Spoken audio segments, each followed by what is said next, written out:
আমি মুখ্যমন্ত্রী নই, আমি মুখ্যমন্ত্রী হিসেবে বলতে আসিনি, আমি আপনাদের দিদি হিসেবে বলতে। जूनियर डॉक्टरों और सरकार के बीच चल रहे गतिरोध को खत्म करने के लिए मुख्यमंत्री ममता बनर्जी ने आज एक ऐसा कदम उठाया कि जिसे देखकर हर कोई हैरत में पड़ गया। मूसलाधार बारिश के बीच अचानक ममता बनर्जी स्वास्थ्य भवन के सामने जूनियर डॉक्टरों के धरना मंच पर पहुंच गई। उनके साथ टीजीपी राजीव कुमार भी थे। ममता बनर्जी को अचानक कमरे साहब ने देख junior doctor V want justice के नारे लगाने लगे थे। इस मौके पर ममता बनर्जी ने कहा कि मैं आपके आंदोलन का समर्थन करती हूं। मैंने खुद छात्रा आंदोलन किया है। मैं आप लोगों से बात करने आई हूं। तूफान और बारिश के बीच जिस तरह से आप लोग धरने पर बैठे हैं उससे देखकर मुझे दुख हो रहा है। जब आप लोग यहाँ रात में धरने पर बैठे थे मुझे भी रात भर नींद नहीं आई।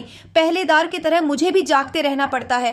आप लोगों ने बहुत तकलीफ उठाई है और तकलीफ न उठाकर अगर आप लोग काम पर लौट जाएं तो मैं वादा करती हूं कि आपकी मांगों पर मैं सहानुभूति के साथ गौर करूंगी। अगर कोई दोषी है तो उसे सजा जरूर मिलेगी। ममता बनर्जी ने कहा कि मैं भी चाहती हूं कि अभया को इंसाफ मिले। मैं डॉक्टरों से अपील करती हूं कि मुझे कुछ वक्त दीजिए। अगर आप लोगों को मुझ पर भरोसा है तो मेरी बात मानिए। मुझे लगता है कि अस्पतालों में कई लोग मर रहे हैं।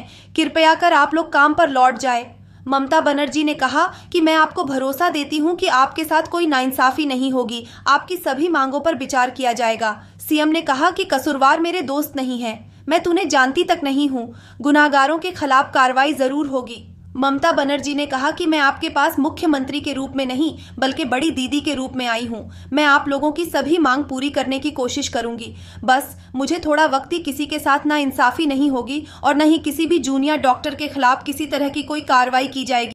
আমি মুখ্যমন্ত্রী নই, আমি মুখ্যমন্ত্রী হিসেবে বলতে আসিনি, আমি আপনাদের দিদি হিসেবে বলতে এসেছি। আমি আবার আপনাদের কাছে বিনীত অনুরোধ করব যে আপনারা নিজেদের মধ্যে কথা বলুন, কথা বলে সিদ্ধান্ত নিন এবং আপনারা কাজে ফিরুন। আপনারা আমার ভাই বোন, এটুকু জেনে রাখবেন আপনাদের জন্য সিম্প্যাথি, আমি কোনো অ্যাকশন নেব না। আমি ইউপি পুলিশ নই। ওরা এসমা জারি করেছিল, ওরা 6 মাস মনে রাখবেন স্ট্রাইক র্যালি বন্ধ করে দিয়েছিল। আমি এসব করব না। আপনারা নিশ্চিন্তে থাকুন। কোনো ডাক্তারের বিরুদ্ধে, কোনো কারো বিরুদ্ধে কোনো অ্যাকশন নেবার আমি বিরুদ্ধে। আমি জানি আপনারা অনেক কাজ করেন, মহৎ কাজ করেন। আপনাদের ছাড়া সিনিয়ররা যেটা কিডনি ডিপার্টমেন্টে মারা গেছে ক্যাথলেবও চেঞ্জ করতে পারে না, ক্যাথিটাল চেঞ্জ করতে পারে না। সেই জন্য আপনাদের আমাদের প্রয়োজন। আমি আপনাদের বলবো আপনারা ভেবে চিন্তে সিদ্ধান্ত নিন।